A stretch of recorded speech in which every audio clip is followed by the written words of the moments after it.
The Bear has always been a show that never shied away from embracing chaos as one of its central themes. In the second season, there are certain moments and even entire episodes that may not be suitable for individuals who require the supervision of a cardiologist, and episode 6 is definitely one of them. As the second season unfolds, I think the show make a conscious decision to delve deeper into the complexities of the characters and prioritizing their development over just advancing the plot. And I think episode 6 offers us a masterclass on how to portray unresolved issues and generational trauma on the screen in a most chaotic way. So from now on, this video will contain spoilers.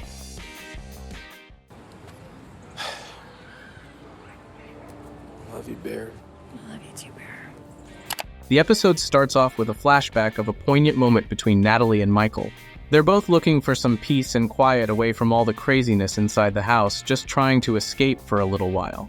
But whenever the door swings open, the chaos immediately makes its presence known, like it's just sitting there, ready to ruin everything. We've seen their mother's Donna for the first time in this episode, but at the end of it, we get to understand she's actually been here the whole time.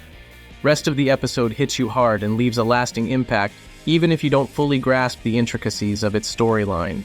An emotional gut punch that demands attention, and it says a lot about the Berzados.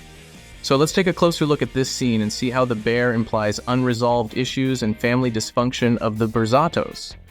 Where's the cake? Where's the It's cake? just defrosting, Ma. It's fine. Why don't you let him help you? It's like all he fucking does. It'd be great. What was that? What was that? Like that was a shot or? Well, he is helping me. Back Is off. that a shot? Well, what? Yeah, I'm the guy that does food. You're the guy that what? You start 100 different businesses and have zero follow. Carmen, I need you to check the Branzino. I feel like that was a shot, Carm. I'm saying this is why I didn't want to come home. This is why. Oh, fuck you. What the fuck? What? What? Would you say that? Why would you fuck, say you what's don't want to that come time? back? Whatever. Okay. Whatever. Whatever, okay. We're very happy you're home, Carm. We're all Yes, we very are. fucking proud Very of you. We all happy. really fucking I'm love not a you. fucking baby, You're okay? Stop being a fucking pussy and say the words. Stop being a Say pussy. Just say the the fucking words, words. Carmen, come on. Just say the words. Just say it. I love you. In this particular scene, several insights can be gleaned about the characters and their dynamics. Firstly, Donna's anxious behavior suggests that she may be experiencing symptoms of a panic attack or heightened anxiety. This gives us a glimpse into her mental state and hints at underlying issues she may be grappling with, such as anxiety disorders or emotional instability. Throughout the episode, there are additional indications that support this notion. Donna's mood swings, erratic behavior, and moments of intense emotion further underscore the possibility of underlying mental health challenges. Secondly, Michael's sudden shade towards Carmen hints at some unresolved issues or tensions between the two. This conflict surfaces in the form of snide remarks and passive-aggressive behavior, indicating that there may be deeper emotional issues at play. Carmen's revealing of his true emotions and confessing that he didn't want to come home further intensifies the situation. In an attempt to diffuse the conflict, Carmen is compelled to say the words, "I love you." It's clear that these words have become a sort of safe word within the family, a mean to stop the conflict and temporarily restore peace. Instead of addressing the root causes of their issues, they rely on these phrases as a coping mechanism, a way to avoid delving into the uncomfortable truths that lie beneath the surface. And of course, those fluid camera movements and close-ups.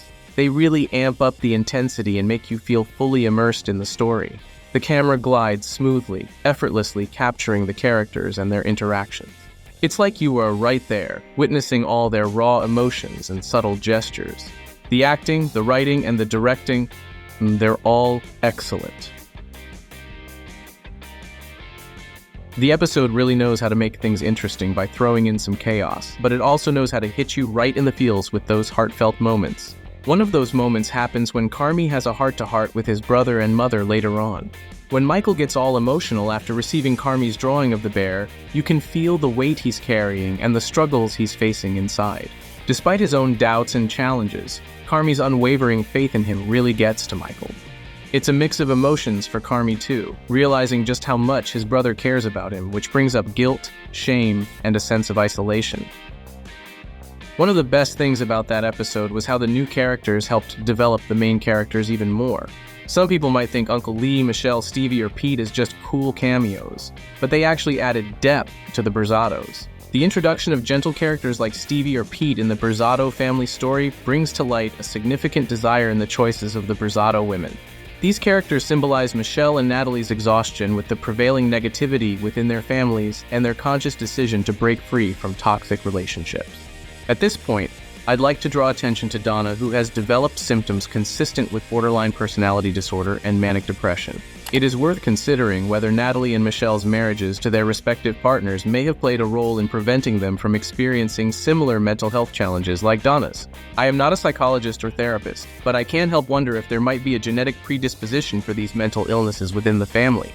We don't fully understand why Donna has become the person she is, but she frequently expresses feelings of resentment, often saying that she makes beautiful things for them, but no one makes beautiful things for her. It's possible that her behavior could be influenced by the negligence she perceives from the family, or it could simply be Donna's way of seeking attention and being a drama queen. Just like Stevie reminded us, bears are aggressive, but they're also sensitive. And this duality is mirrored in the dynamics of the Berzottos.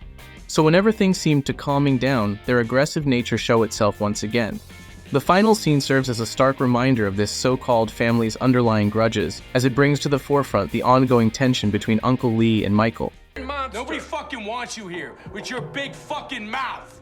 With your big fucking mouth. Fucking throw it. Go ahead, fucking throw it. You fucking animal. Throw it. Yeah, make it about you. Make Christmas about you. Go ahead, you're such a tough guy. Throw the fucking fork. You're nothing. You're nothing. You're nothing. You are nothing. You're nothing. You are nothing. I would have to say that this scene stands out as one of the most intense scenes I've seen in a while. The scene delves deep into the emotional scars carried by each character, even if they may not be immediately apparent. But especially, you see how the inner turmoil eats Michael alive and lead his way to suicide. Watching Michael to be told he's nothing and knowing that he killed himself probably because he really thought he was nothing hits you hard. The weight of his self-perception as insignificant becomes all too apparent. It is this feeling of worthlessness that ultimately contributes to his tragic decision to end his own life. So in the end, the episode showcases the characters' profound disconnect from one another and from themselves, ultimately fueling their self-destructive behaviors. They're all so damaged, but it just builds walls instead of bridges between them.